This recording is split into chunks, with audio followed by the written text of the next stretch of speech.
गणपती बाप्पा मोरया, स्वागत आहे तुमचं 5व्या दिवसाच्या मिनी ब्लॉग. झोपायला रात्री उशीर झाला म्हणून डायरेक्ट दुपारीच उठलो. तृप्ती दिदीला बाय बाय केलं आणि मामाकडे गेलो. सुपांची तयारी झाली होती कारण आज सुपं ओसायची होती. जेवलो दुपारी मस्तपैकी वड्यांची. आणि ही आमची 2 वांद्रा बघा कशी मस्त्या करतायत. मग आई आणि ताई सुपं घेऊन निघाल्या.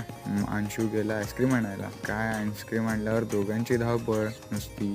अंशूनी पण खायला घेतलं आणि यशूनी पण खायला घेतलं. यशूनी आमच्या साडी नेसलेली ना, म्हणून काय धावपळ तिची नुसती. मग रात्रीच्या आरतीला आलो आणि आमचा पप्पा बघा कसा झोपलाय, झोपत आली त्याला जाम. मग रात्री मस्त जागरणाला गेलो. जागरण केला पहिल्या घरात, मग दुसऱ्या घरात आलो. दुसऱ्या घरात पण चांगला जागरण केला कारण आजचा होता शेवटचा दिवस ना. मग काय जागरणाला जोरच आला होता जाम. सेटअपच आमचा तेवढा कडक आहे ना जागरणाचा.